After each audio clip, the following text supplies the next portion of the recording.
Hello there, BoBo the Bitcoiner is back. Chinese New Year tomorrow. Wish everyone a happy Bitcoin Chinese New Year.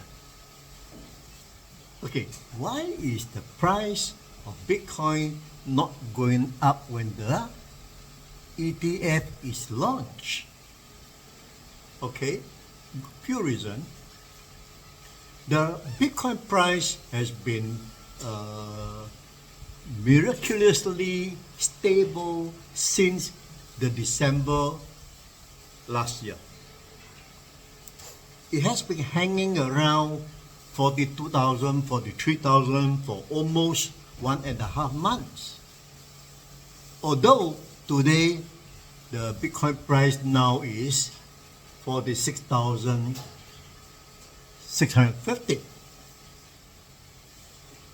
It looks like the Bitcoin ETF has settled down.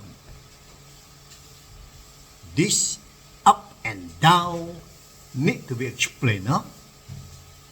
Rightfully, the approval of Bitcoin ETF should be a significant booster for the Bitcoin as an asset, right? Just a few simple reasons. First and foremost, Bitcoin has been in the market 15 years now. Many traditional financial gurus, especially the elites, privilege, and the authority, had predicted its death a few hundred times.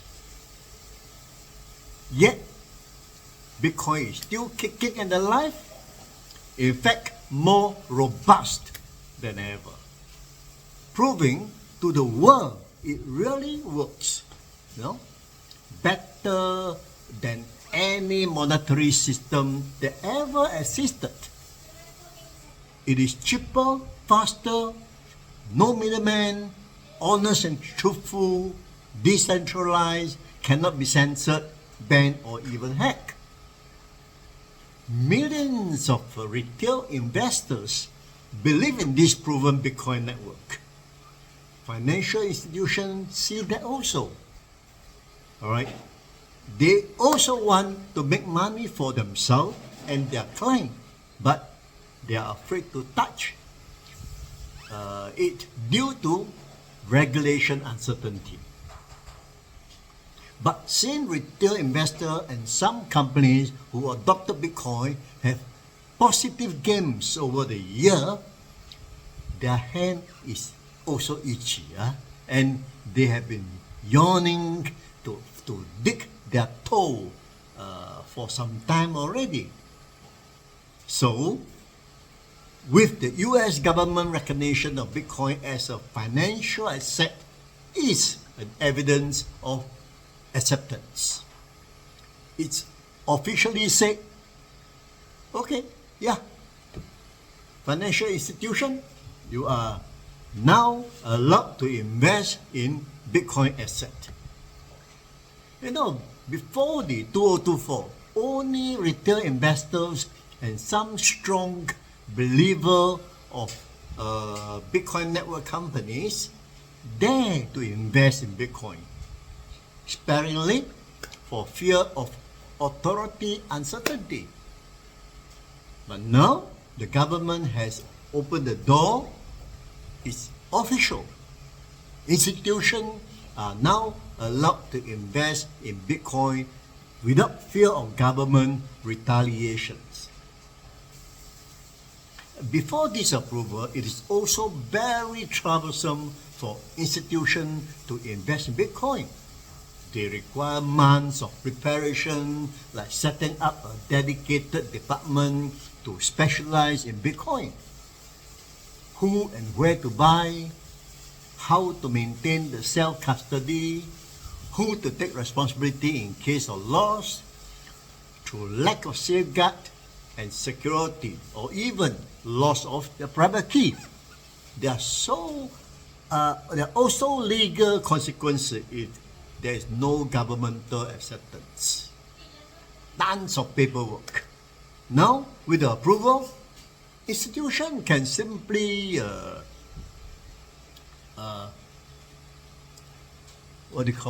can simply actually pick up the phone and invest in Bitcoin ETF with their broker. The rest of the work in terms of securing the Bitcoin custodian security are taken care of by the asset manager of the fund management. It's so obvious that when institutions buy in with the scarcity of Bitcoin in circulation, automatically the price of Bitcoin will have to go up. The global asset under management in 2022 was 115 trillion. Just 1% of AUM, asset under management, is enough to drive the price of Bitcoin crazy. However, after almost a month of Bitcoin ETF, it turns out to be the case. Why? It turns out that Grayscale GBTC has about 620,160 Bitcoin. Once spot Bitcoin ETF was launched, its client has converted 120,500 Bitcoin GBTC to Bitcoin ETF worth about $5.5 billion. That's about 20% of Grayscale total. The bankrupt FTX, which owned $1 billion worth of GBTC, was one of the earliest to convert to spot Bitcoin ETF. So, while the institutions are buying Bitcoin ETF, Grayscale is outflowing their Bitcoin at the same time. The good news is GBTC outflow has slowed down, and the combined inflow of other asset managers are now exceeded the GBTC outflow. The last 8 trading days have seen positive net inflow. That is probably why we are seeing the Bitcoin price moving up again. If this trend continues, we shall see Bitcoin skyrocketed in the next few months, especially around before and after the April 2024 halving. To put it into perspective, total Bitcoin can be mined in 2024 is 195,750 Bitcoin.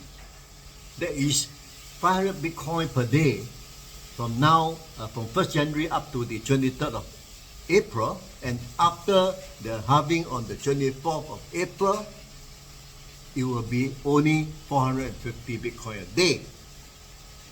Right? So 195,000 Bitcoin. But just 18 days into the Bitcoin ETF, already 180,000 Bitcoin has been absorbed. 18 days. 1 year production, 2024. See the picture now. So where to find more Bitcoin for the institution buyers? And we are talking about asset managers. What about the insurance company who buy Bitcoin? Small offices, fund management themselves, pension fund, mutual fund, investment fund, treasuries, and sovereign fund. What about the retail investor who hesitated earlier because of regulation uncertainty?